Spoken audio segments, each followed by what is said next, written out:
Muy buenos días. En este video vamos a explorar los principales conceptos para la célula. Vamos a estudiar acá la citología. ¿Qué es la citología? Es la ciencia que estudia a la célula. La célula, que es esa fábrica tan pequeña, pero que desarrolla tanta vida. Es una fábrica tan compleja y a la vez maravillosa, porque es la que va a lograr que se desarrollen todos nuestros funcionamientos, todo el funcionamiento de nuestro cuerpo. Va a desarrollar, va a permitir que todo nuestro cuerpo funcione. Por eso la célula es importantísima.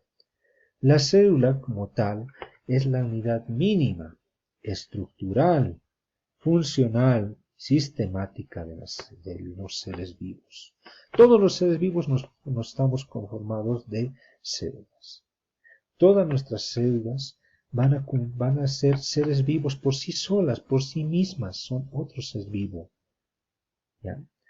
Porque estas células a su vez van a cumplir las tres funciones de cualquier ser vivo. ¿Cuáles son? Lo hemos visto y no lo he dejado de repetir en muchas ocasiones.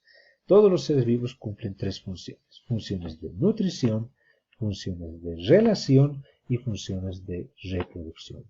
Todas las células se nutren mediante diferentes procesos como los hemos ido viendo, el metabolismo celular, todo lo que es la alimentación mediante los bioelementos que hemos desarrollado, todo ese proceso es la nutrición de la célula. Se relacionan entre sí, obviamente, tienen que saber qué es lo que está ocurriendo a su alrededor, quiénes se encuentran a su lado, qué está pasando alrededor de ella y cómo le afecta a ella. Y también se reproduce. Más adelante también vamos a ver la reproducción celular mediante los procesos de mitosis y meiosis o mediante la reproducción asexuada que vamos a ver más adelante. Ahora, nos vamos a enfocar en los principales conceptos de la célula. ¿Ya? La célula es realmente, les decía, una maravilla. Es llamada la fábrica de la vida. Fíjense en este gráfico donde se encuentra así toda acartonada la célula. Es realmente una fábrica. Podemos compararla con una pequeña fábrica, porque esta fábrica va a producir diferentes componentes para la supervivencia o para el mismo organismo. Va a fabricar proteínas, lo hemos visto mediante la síntesis de proteínas, mediante la traducción y la transcripción del ARN, etc. Lo hemos visto. Por eso esta fábrica es realmente impresionante. Y también hemos visto este pequeño organelo, este de acá, que es el generador de energía, dice. ¿Cuál es el generador de energía? La mitocondria. Esta mitocondria que les había indicado, y no he parado de repetir, el ATP, y el ATP, y el ATP. ¿Qué es el ATP? El adenosíntrifosfato. La célula genera ATP, ATP y ATP. Porque sin ATP no funciona la célula. Es lo mismo. Sin energía eléctrica, las fábricas se pierden, se caen, no pueden funcionar. Entonces en este tema vamos a desarrollar a cada uno de estos organelos, a cada uno de los componentes de la célula, y vamos a ver cómo van a llegar a producirse y la importancia que tiene en nuestro cuerpo. Para empezar, vamos a ver que la célula se clasifica vamos a ver tres tipos de células. Una célula procariota y una célula eucariota. Tenemos la célula procariota y tenemos la célula eucariota. Y dentro de la célula eucariota tenemos la célula eucariota vegetal y la célula eucariota animal. Estas tres células que les acabo de mencionar tiene sus propias diferencias, tiene sus propias características. Y vamos a desarrollarlas una por una, de la manera más sencilla. Comenzamos primero con las células procariotas y eucariotas. ¿Qué son? ¿Por qué primero ese nombre? Célula procariota, célula eucariota. ¿Qué significa carios? Carios significa núcleo, el núcleo de la célula. Vamos a ver entonces antes sus núcleos. ¿Dónde estarán sus núcleos? Aquí esto parece ser su núcleo. Toda esta maraña parece ser su núcleo. Y aquí en la célula eucariota tenemos, ¿dónde está el núcleo? Aquí. Bien formado. Bien estructurado. Aquí está todo enredado, está toda una maraña, está todo mezclado. Incluso el núcleo de la célula procariota se encuentra mezclado incluso con otro tipo de organelos. Por eso no se puede determinar muy bien dónde se encuentra el núcleo, porque su núcleo no está definido. Es la principal diferencia entre una célula procariota y eucariota. Célula procariota no tiene su núcleo definido. La célula eucariota sí. La célula eucariota sí tiene su núcleo bien definido, por eso lo encontramos aquí y está al medio y es bien característico, bien notable, imposible confundirnos. ¿Cuál es su núcleo? Este es su núcleo, ¿no? Entonces, de ahí vienen sus nombres. Célula procariota quiere decir célula con núcleo primitivo. A esto hacemos referencia de que no tiene su membrana nuclear, no se encuentra definido y por lo tanto no se puede determinar dónde está así a simple vista. En cambio, la célula eucariota sí. Aquí lo podemos determinar. Aquí lo podemos encontrar fácilmente. ¿Qué quiere decir eu? Verdadero. Eu significa verdadero. Núcleo verdadero. Por eso lo podemos determinar fácilmente. Primera diferencia entre célula procariota y eucariota. Segunda diferencia. Por lo general, las células procariotas son organismos unicelulares. Es decir, que se valen por sí mismas, viven por sí mismas, cumplen las tres funciones por sí mismas. Por eso, fíjense, tienen esta pared, esta membrana que la rodea verde que vemos acá, es su cápsula. Esa cápsula que le va a permitir protegerse de agentes externos que quieran destruirla, de ambientes que puedan llegar a lastimarla. Y eso lo vamos a ver más adelante en todas sus características.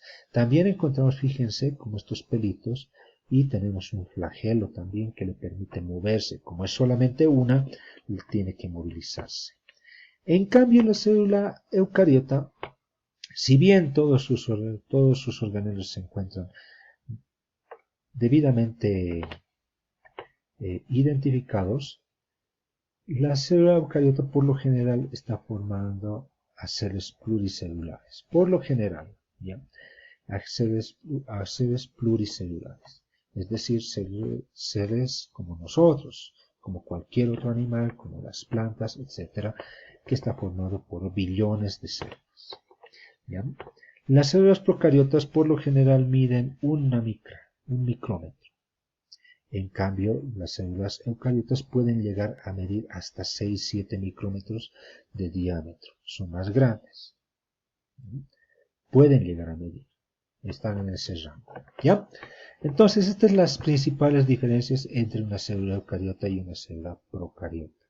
Con respecto a la reproducción, también tiene sus características, pero lo vamos a ver más adelante cuando entremos a esa parte. ¿Listo? Por el momento, ahí vamos a quedarnos con esta parte y vemos ahora la célula eucariota animal y célula eucariota vegetal. Aquí tenemos la célula eucariota animal y la célula eucariota vegetal. Principal diferencia. Bueno, está en sus nombres. La célula eucariota animal es para animales y la célula eucariota vegetal es para vegetales. Animales, plantas, etc. No, pero no es tampoco en eso. Existen tres diferencias entre células animales y vegetales. ¿Tienen la mayoría de sus organelos? Sí. Los dos comparten la misma cantidad, comparten prácticamente todos los organelos comparten los mismos organelos. Ambos tienen núcleo, ambos tienen mitocondrias, ambos tienen retículos endoplasmáticos, ambos tienen Golgi, etc. Pero existen tres diferencias bien marcadas entre estas dos células. Primera diferencia, y aquí lo podemos ver claramente. Aquí parece que tiene una especie de cápsula, decimos, no, no es una cápsula. Esta es una pared celular. La pared celular protege a las células vegetales. Las células animales no las tienen. ¿Por qué? Eso lo vamos a ver en la siguiente sesión. Segunda diferencia.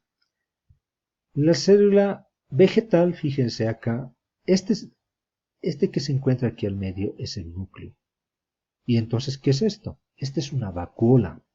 La vacuola es bastante grande, puede llegar a ocupar hasta el 70% de la misma célula vegetal. ¿Por qué es tan grande? Porque la célula vegetal se va a encargar de almacenar y almacenar y almacenar todos los nutrientes. ¿Ya?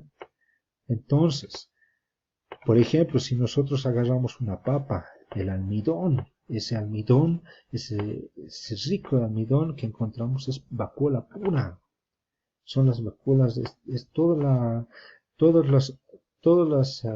el almacenaje que ha llegado, todos los nutrientes que ha llegado a almacenar la célula vegetal para poder tener en su alacena, ¿no?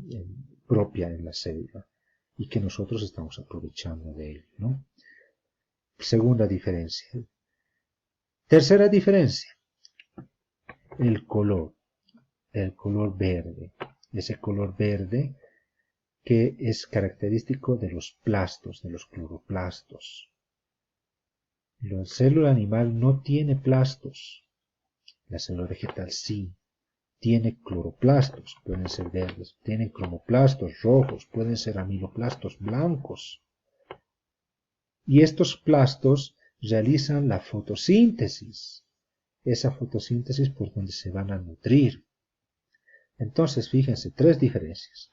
Pared celular, vacuola grande y los plastos, que son los encargados de la fotosíntesis. Vamos a desarrollar todos los organelos en realidad. Vamos a desarrollarlos uno por uno, pero eso lo vamos a dejar para la siguiente sesión. Bien, listo, lo vamos a dejar por acá y por favor cuídense mucho y también cuiden de su casa. Hasta una siguiente ocasión.